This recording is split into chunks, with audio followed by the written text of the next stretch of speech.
free trade has always been, as a country in our history, our, our, our default policy, because we are a trading nation.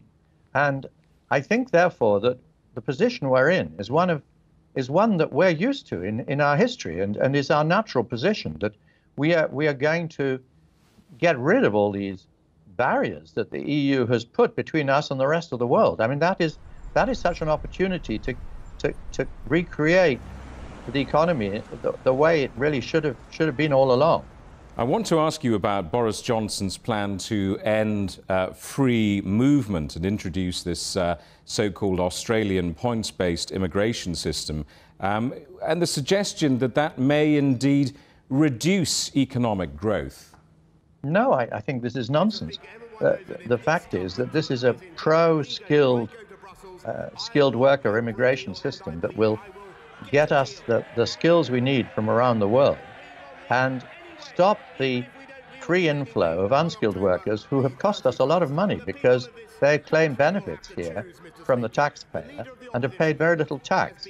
In your view, which industries in the UK will have to readjust the most during this transition period ahead of the UK's departure from the EU?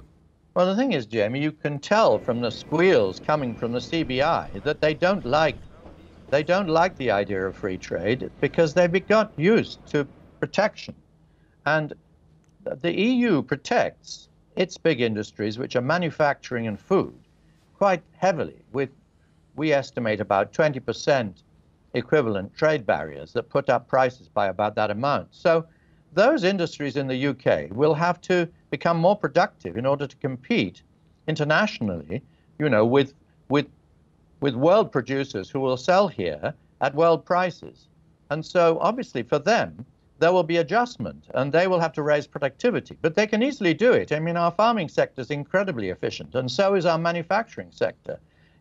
These sectors have raised productivity massively over the last few decades, and they can do so again in response to the challenge of world competition, which is good for the economy because it'll raise productivity and it'll also release resources that they don't need in those sectors as they raise productivity for other sectors that can expand, notably our very competitive services sector, like the city.